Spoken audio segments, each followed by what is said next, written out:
it's an ongoing process. I often equate it with search engine optimization. It takes time. We can't just flip a switch and be, the number one personality in the market. We're going to stack those bricks over time and get to the point where people say, oh, yes, this is the celebrity for this niche.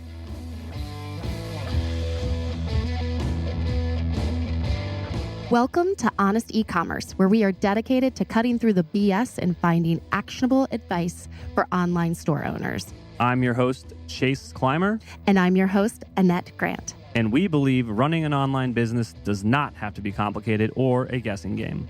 If you are struggling to scaling your sales, Electric Guy is here to help. To apply to work with us, visit electricguy.io/connect to learn more. And let's get on with the show. On today's episode of Honest E-commerce, we speak with Kai Davis. He is an expert e-commerce consultant who teaches Shopify store owners how to get more customers by becoming a niche celebrity in your market. Hey everybody, this is Chase Clymer from Honest E-commerce sitting next to Annette Grant. And today on our podcast, we have an old friend of mine who I met many moons ago, Kai Davis. Kai Davis is joining us today as an expert teaching us something amazing. This is probably one of the most unique discussions we've had about becoming, I'll just kind of let Kai introduce the topic himself. Kai, welcome to the show. Hey, thank you so much for having me on. I am delighted to be here and help teach your audience something new. Well, that is fantastic. So let's get into it. What is a niche celebrity? Absolutely. So I'm enamored and fascinated with this concept of becoming a niche celebrity in a market. And if we break it down, I think that's the best way to approach the topic. So what's a niche? It's a small, specialized target market. In preparation for this conversation, I was thinking, well, what's a small, specialized target market I could think of for an example here? And the one that popped to mind was CBD oil for dogs with arthritis. Super small, super niche, super target, but also super specialized. So the first part is having that super specialized target market you want to work with, your niche. The second part of it is a celebrity, and that's the state of being well known. So if we want to become a niche celebrity within the Shopify or the e-commerce space, the first step is identifying what that small specific target market we want to reach is, and then working to develop that state of awareness, that state of being well known by that target market. I'm kind of losing my mind right now because I actually had a conversation last week with two people about their dogs and how CBD oil has lessened their anxiety. So I never thought I'd have this conversation twice because I'm not even a dog owner. So maybe it's not as niche as we think. That's hilarious. And just for our listeners, we did not talk about that at all before the show. So that's just really random. So do you know the actual celebrity in that market? I actually don't. Okay. We'll have to peek around and see if there is one. Exactly. And I think honestly, there's a really useful lesson in that interaction between us right now. Because I picked such a hyper specific target market, you instantly were like, oh my gosh, I had conversations with people about this topic, last week. It's so specific and memorable. It creates what I like calling a referable moment when it's like, oh my gosh, yes, I've heard of this, or I could think of somebody who needs this. So that's another benefit I see in niching down to something that's almost the smallest niche you could effectively reach. It makes it so much easier to say, oh, hey, I do this. I help this target market. It's not just I sell products for dogs or I sell products for dogs with arthritis. It's I sell, the number one CBD oil for dogs with arthritis. And boom, people instantly say, oh, wow, I need that. Or I know somebody who does need that. Absolutely. And I think Brennan said something along the lines, Brennan Dunn, who actually it will be on the podcast soon enough. He almost akin it to increasing your surface luck area of just, the more niche and more content you put around one specific topic, the more top of mind you are for people. So when those conversations like that come up organically, they're like, you know what? I know the perfect person. Exactly. So I think we should kind of take a step back here. So with this discussion of a niche celebrity and kind of getting in there, what particularly makes you an authority on that? That's a good question. So I've been studying what it takes to build a personality-powered business in both the e-commerce and the information marketing space for around the last 10 years. It's always been a fascination for me. What helps personality sell product, really? And so it's been something I've studied on my own. It's been something I've been investing in my education on, and it's something I've been practicing as a consultant and on my own business for the last 7+ years, helping my clients grow their authority, grow their reputation, and become known as, that niche celebrity, or take those steps to start becoming known as a niche celebrity, because it's an ongoing process. I often equate it with search engine optimization. It takes time. We can't just flip a switch and be, the number one personality in the market. We're going to stack those bricks over time and get to the point where people say, oh, yes, this is the celebrity for this niche.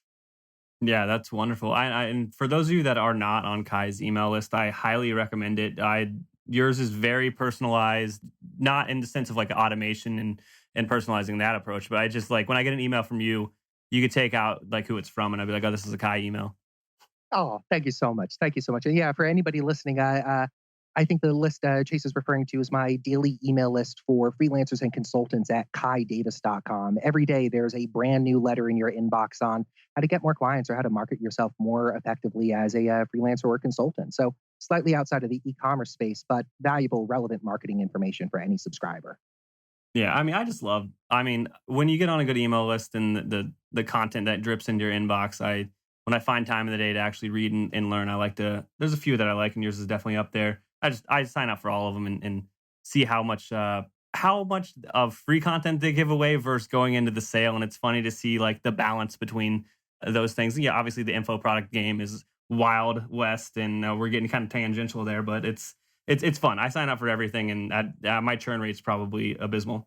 Well, I'm delighted and excited to have you as a subscriber.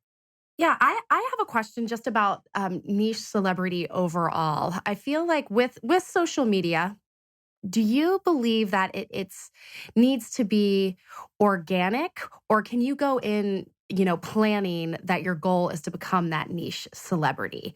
It kind of seems disingenuous if you go into it wanting to be the niche celebrity. I feel like the most successful are the ones that kind of were super authentic and more organic. Do you have thoughts on that?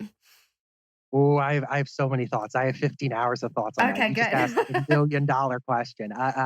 And I mean, like, to get to the center of it and like reflecting the question back to you, there's that authenticity element. Do you sort of lose that if you go into this with the goal of saying, oh, I want to become the niche celebrity? Or is it more authentic if you almost stumble into it, naturally building it organically over time? Am I reflecting that back accurately? Yes. What I've discovered is there's sort of a third path, which is the mixture of the two. I find that for any goal or any outcome you're aiming for in business or life, being clear with yourself on what that outcome is makes it so much easier to actually attain that outcome. I think of one of my favorite books, The One Thing, and it really comes down to one question. What's the one thing I could do to make this ultimate goal that much easier for me? And so when we think about the concept of entering a market as a niche celebrity, I think first off, being honest to yourself and saying, hey, you know what? Over the next, 1, 2, 5 years, I want to build my reputation in this market. I want to become known as somebody who is a trusted authority, a trusted source of information. I think being authentic and honest with yourself about that is important because it gives you clarity on what to focus on and what to ignore.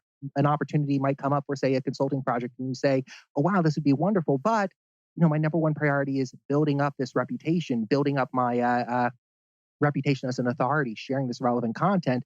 Because I have that clearly in my mind, I'm going to have to pass on this opportunity.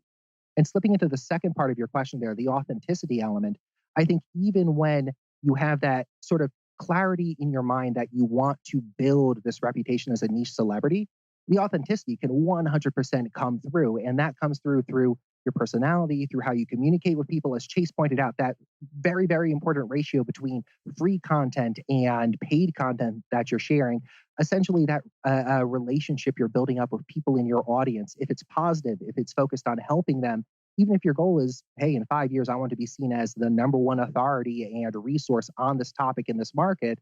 Well, as long as you're approaching it in a positive way, helping people along that path, it's going to be sort of a peanut butter and chocolate combination. It's going to work out to your advantage. You're clear of yourself on what your ultimate goal is, and you're helping people in an authentic way as you move towards that outcome.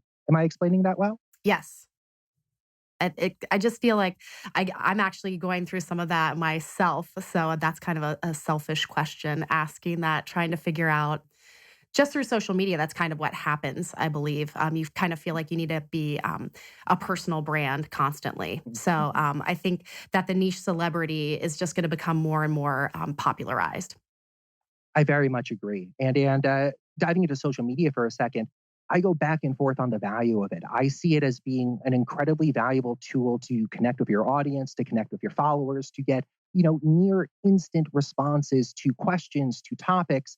But at the same time, it has such a short shelf life. You could send out, an amazing tweet or a great Facebook post, and due to the algorithm or due to, the volume of stuff being posted, nobody sees it because it just fell off the timeline. And so I like to look at sort of more durable artifacts of being a celebrity in a niche, testimonials and case studies, or product reviews on YouTube's, or high ranking pages in Google, things that are a little more durable in the sense that they won't just fall off the feed after 5 minutes or so, that you could get long term use out of them. I love testimonials for products for this because it's so easy to use them on your product pages, use them in your emails, use them on your homepage and communicate to people, oh, hey, I am a trusted source of information. These are products that people like you use and enjoy and get benefit from.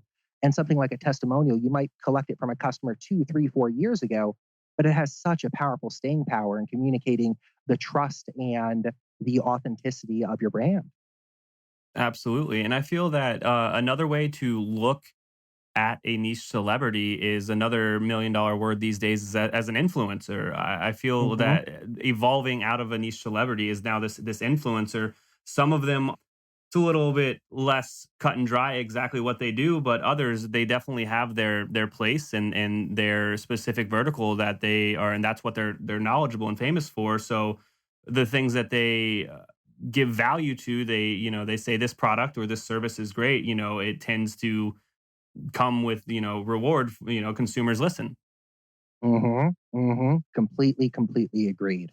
Yeah, and the whole relationship between influencers and niche celebrities, I find absolutely fascinating. I think, like, for the right niches, it doesn't necessarily need to expand too large.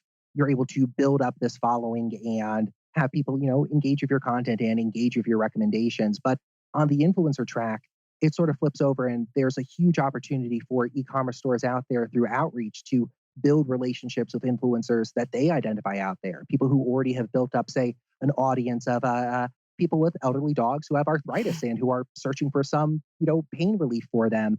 As you identify these influencers out there and as you've built up your own reputation as a niche celebrity, it becomes easier and easier to stimulate a conversation with them, sending them an email saying, hey, you have this audience. I have this product that helps people like that. Would you be interested in collaborating in some way? Maybe it's a giveaway or a product review or a webinar or something else, but it comes down to building that human relationship and finding an opportunity to create something that benefits their audience. That is an amazing segue into the second thing I wanted to talk to you about, which was outreach. I know that's something that you built quite a bit of your personal brand around. How would a Shopify store owner or e-commerce store owner in general, what is it? What is outreach? How should they capitalize on it for their business, and how do they do it in an authentic way? Great question. So the way I think about it is outreach is the power of building genuine human connections. We're identifying people that we want to stimulate a relationship with, start a relationship with, and then we're going through the steps to create that relationship. Jumping back to the earlier question, hey, if you're going into it with this ultimate goal in mind, does that somehow pull away from the authenticity or make it a little less, let's say, above board or above water? I think that with outreach, what you're really doing is saying, okay, there's a process here to build a relationship with a person. I might not know exactly what that process is, but there's a repeatable process to make an internet friend with somebody. So let's follow that process, identify the people we want to become internet friends or real life friends with, and, stimulate a conversation, find out what they're interested in, find out what their wants or needs are, provide value to them through these conversations however we can, and then naturally arrive at that point of saying, okay, hey, here's a way we might be able to provide value. And it aligns with your ultimate goals in that relationship. But throughout this entire process of relationship building, you've been focused on what's most important and valuable for that other party using, say, you focused language. You're focusing on their wants and needs, not leading off with, hey, you know what? It'd be great for my business if. Now we want to lead off with, hey, would your audience be interested in this? Or do you have a challenge with this? Or do you have questions around this? Those types of outreach emails, those types of conversation starters do get replies back. Absolutely. I think that anytime that you lead off and you give without asking in return, it just builds such a better, more honest, human relationship. Like you're saying, people. I'm assuming all businesses listening to this, their general inbox is filled with people saying, "I can give you service X, Y, and Z for X dollars." Nobody responds to those, But when it's like, you get an email that's like, I want to give you something of value for free, straight to the point, you reply. Entirely, 100%. Support for our podcast comes from our friends at Simpler, a new way to staff 24/7 sales and customer service on your e-commerce store. It works with your existing email and chat platforms, so setup is quick and easy. Simpler's network of on-demand, U.S.-based Simpler specialists are standing by to answer your customers' most common questions. Set it up for free today and then turn it on or off depending on your customer volume. You only pay $2.25 for every resolution. No hidden fees, contracts, or minimums. Close more sales with Simpler by staffing your email and live chat around the clock with Simpler specialists. Start your free 7-day trial at simpler.ai/honest. That's simpler.ai/honest.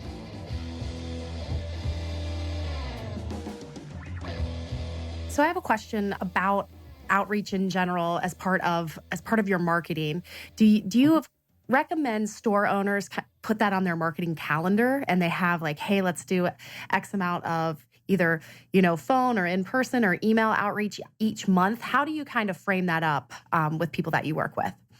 Great question. What I found to be most valuable and most sustainable over the long term is dedicating one day a week. And it might only be 15 minutes in that day. It might be 2 hours in that day, depending on sort of the velocity of your outreach. But dedicating one time period, one day a week as your outreach day. One of my clients has his Outreach Monday, where every Monday he says, okay, great. My goal is these 10 leads. I'm going to contact them. I'm going to follow up with another 10 people. And once he's accomplished that goal, he says, great, I've accomplished my outreach for the day, and he's able to move forward. So for e-commerce store owners listening, I recommend a very, very similar process.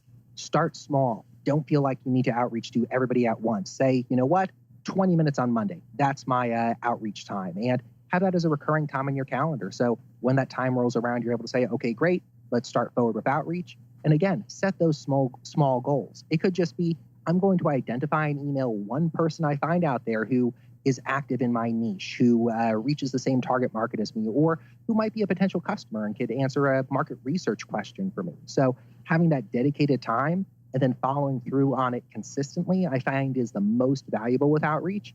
In a sense, it's more valuable to have a consistent average velocity than have a super huge amount of speed at the start and then burn out after a week or two of sending 100 emails per week. Right. And then alongside of that, I have some clients that I help, and I have them during outreach send out their product to, let's say, a niche celebrity or an influencer. Some of them, it's very random, and others are focused. Do you have any thoughts around that? And like, I have them take some of their marketing dollars and just say, hey, these are X amount of samples I'm going to mail out to potential affiliates. How do you work with that as far as like budgeting with that outreach?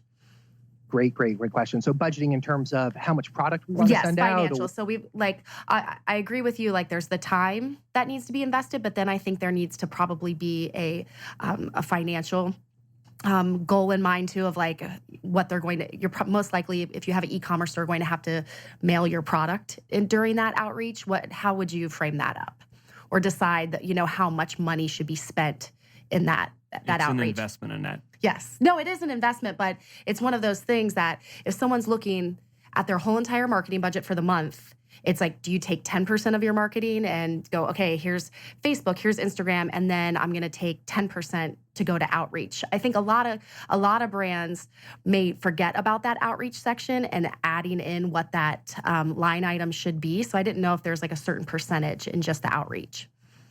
That's a really, really good question. I don't have a clear answer to that. I'll think about it, and if something comes to mind, I'll definitely email it over to the two of you so we could share it in the show notes, since I think you're absolutely on the money there, both metaphorically and literally, having some sort of metric or ballpark number like, hey, allocate X% or around this much to it would be valuable for any store owners listening. Unfortunately, I don't have a number that clear in my mind to share. No, I like that answer, because I don't have an answer for it either, because it's something that like I know everyone needs to do and get their product out there, but it's kind of hard to see, hard to know exactly what that dollar amount should be spent on the outreach, also in line with the time that's being spent. I think it's worth measuring. Make a commitment that isn't going to bankrupt your company, but right. but make a commitment and be consistent. That's the thing. I truly agree with what Kai said, is be consistent with it. Do it every week, do it every month. Make sure you're repeating it, fine-tuning it.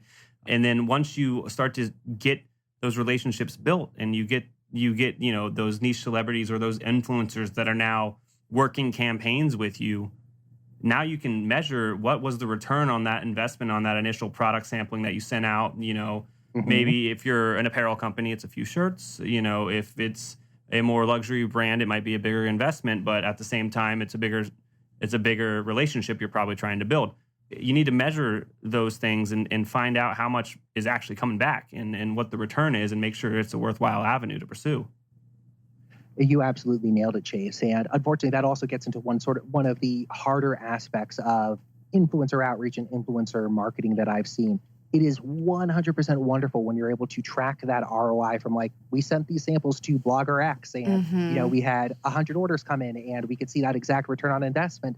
Unfortunately, more often than not, influencer outreach product reviews like we're discussing here fall more into the brand awareness space than the direct marketing or direct response space. What I find, and here's a really, really tactical tip for anybody listening that's a consultant or an e-commerce store owner, what I found works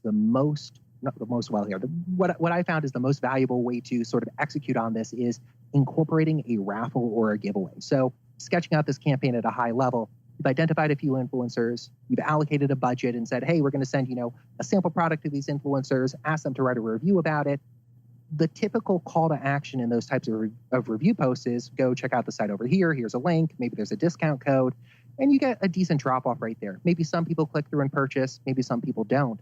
What I found works really, really well is incorporating a giveaway inside of that blog post, that review blog post on that authority or influencer site, where it might be, hey, win a $100 gift card for the store, or hey, win this exact product you're reading a review about here, enter your email address here to enter in. And so the store is then able to receive that spreadsheet of 50, 100, 150 people who entered into this giveaway. They're able to move them into their email campaign. And this now provides a whole other avenue for return on investment for what originally is more of a brand awareness play, now turns into an email acquisition play. And if the store has a strong email funnel set up, it could be very, very easy to then reach out to influencers, run these raffles, and get more and more people into your email funnel who are then converting down the line. That is the coolest advice I've heard all week. That is a great turn. Only all week. It's December, not all year. Oh, my heart. No, I'll try it again. I can edit this. This is the best advice I've heard all year. No, but I do want to say one thing. So it is very hard to measure that return. The getting what money's coming back from these influencers or from these new celebrities. We have been using an app called Refersion a lot lately that does track those with links and it cookies and attributes back. So it is a lot more. It's a lot easier to track that stuff, but at the same time, you are absolutely right. It is more of a brand awareness play. And what you just shared with our audience about turn it into an email acquisition play and a long-term, warming up those leads and into paying customers, that is the ultimate way to build that funnel out for influencer marketing within your e-commerce brand. It is. I'm so happy to hear that. A, thank you. And B, I humbly agree. And I think it's a really nice approach because it lets you hit on multiple aspects there where you're getting this brand awareness, you're getting these testimonials in the form of product reviews from influencers or authorities, and you're getting the long-term benefits of having links back to your site. People, 2 years down the line, read this product review, and then they click through to your site or say, oh, there's a giveaway for this thing. I want to learn a little more about that. So there's some really interesting ways you could take those influencer or authority relationships and build something cool with them by working with them and figuring out, hey, what would your audience be most interested in? And that often serves as the best jumping off point as a question. Absolutely. And then let's take it one step further with, I know, something that Brennan would be proud that I brought up. So you get that link from that influencer and you kick them over to a custom built landing page that features that influencer, features their testimonial, and has that, that lead form there for that raffle. Having that matched message and having them come from that influencer's presence to a web page that has that influencer on it. That's such a highly tied together marketing funnel that it's going to convert so well. Completely agreed on that. I love custom built landing pages exactly for that fact. I'd even say, just tactically for people listening to this, you'll get a slightly higher return or a slightly higher submission rate on that raffle if it's hosted within the blog post rather than on your site, just because X% of people will be like, I got to click on a link. I'm not going to click on a link. Where if it's embedded in that blog post, then it's or on that authority site where they're already reading, it's so much easier for them to say, I'll just enter my email here and magical things will happen down the line for me. Absolutely. That is great. We've got one more thing. So, we are recording this podcast in December, actually 1 week before my birthday, for those of you that don't care. And happy early birthday. Thank you. I'm going to Mexico and I'm going to love it. But as we're looking forward to 2019 and finding things to work on your business and how to, build your business up for the following year, what does the state of SEO look like in regards to Shopify for 2019? Do you have any advice that you want to share with anybody? Absolutely. My advice for Shopify SEO, e-commerce SEO in general, really often comes down to focusing on the basics, almost like going to the gym. Hey, if you go to the gym consistently and you lift the big boring weights consistently, you're going to see progress. Similar in SEO, if you work on your site consistently, do the big boring things consistently, you're going to see progress. And what do those big boring things look like in 2019? Focusing on building links to your site, focusing on structured data for your search engine optimization. So if you have product reviews on your site, they show up in Google search results. So people are able to say, oh, wow, they have, 50 5-star reviews for this product. And they're already able to see that before they even click through to your page. Focusing on the page content itself, what your visitors see and read, and making sure that it's optimized for humans, not for robots. We sort of, as an SEO industry, took a weird zigzagging turn 10 or so years ago where we over-optimized, I think, for the machines, for the search engines. Nowadays, I think if you focus on making your content more and more human readable, more and more valuable for that visitor, for that prospect, for that customer, you will see better search engine optimization results. So it really comes down to, again, focusing on those basics, working on your content, working on your links. And I think a lot of what we talk about here in terms of outreach or working with influencers and authorities plays well into any link building campaigns people are considering for 2019. So that's my quick initial answer, focusing on the basics and making sure you aren't letting those drop off the table. What could I elaborate on? I think that your analogy with going to the gym and just if you're doing the work and lifting the weights, you will see results. And I kind of say that SEO also in reference to like blog writing for e-commerce brands, a lot of time people just don't do it because it doesn't show immediate results. And it's definitely a snowball effect. Once you get it going, it does work. That's why people talk about it. Yes, completely agreed. And I think completely in line with what you said, the reason why most people fail at this is they'll start with SEO for a month or 2 months and say, hey, I'm not seeing any results. Traffic has not gone up. Screw this. I'm going to focus on something else. And really, to do SEO right, you're looking at a 2-year long play. And then you're going to start seeing decent results and then going to be able to feed those results back into your system and say, okay, we saw these wins. How do we capitalize on them? How do we increase the traffic to our most popular pages already? So it's very much starting from the basics, getting those initial early wins, learning from them, and then building on top of it. There really is no shortcut when it comes to search engine optimization. There's just a lot of hard work and a lot of great guides out there telling you what to do. Yeah, I sometimes say that there's 2 ways to get more traffic. You either invest time or you invest money. And time would be the SEO route and money would be pay-per-click. I completely agree. And it absolutely does come down to those two. I mean, if a store is saying, yo, I need more traffic tomorrow, the only answer for them is, hey, you're going to be spending money on a pay-per-click campaign. Do you want Facebook? Do you want Google? Do you want something else to reach your target market? If they're saying, hey, we want to slowly grow traffic over the next year, okay, great. Search engine optimization is a great candidate for that. But it's going to be working at it consistently over the next year, writing articles that you might not feel are super fun to write and working on things that might feel a little more technical than you enjoy, but it does pay off over time. And the good thing about that investment is, as far as when you're talking about a Google campaign or a Facebook campaign, the traffic is only on when you're paying for that traffic. Whereas when you put the time in for that SEO optimization, it's going to keep working the way it works. It's not going to turn off overnight. Obviously Google does change the algorithm up a bit, but it's not going to turn off your traffic overnight. So, when you put the work in and you start to see the results, it's just going to keep growing and you're not spending any more money on it. Completely agreed. And even when Google does have those algorithm updates, if what you've been doing over the last 6 months, 12 months, 18 months is, white hat, focused on providing more value for your customers, writing high quality educational articles and blog posts and sharing them, those algorithm updates most likely are going to help you rather than hinder you. Google is always trying to answer the question of how can we get the right content in front of the right person searching at the right time? Well, if you're creating more valuable, more relevant content, Google's going to say, oh, hey, this is the article we should be showing people number one on that search result, not that other crappier article. Absolutely. And I think a good transition here is we were talking about this just before the call. Our friend Eric Davis, No Relationship, actually has a great free article on this. Or is it an email course? It's an extensive article. I can't remember what the word count is, but we're up into the thousands here. It's the non-technical handbook for Shopify SEO on littlestreamsoftware.com. It honestly is one of the best resources out there for Shopify and even e-commerce store owners who are saying, hey, what should I be doing for my search engine optimization to get more traffic over the coming year? Eric has definitely angled this towards Shopify. He specializes in creating Shopify apps for Shopify stores. But 90% of the content here is extremely applicable to any e-commerce store that is saying, where should I get started with search engine optimization? And how could I approach this in a non-technical way that doesn't make me feel confused? Absolutely. And we'll make sure that we drop that link in the show notes of today's episode. With that, is there anything that you want to share with our audience?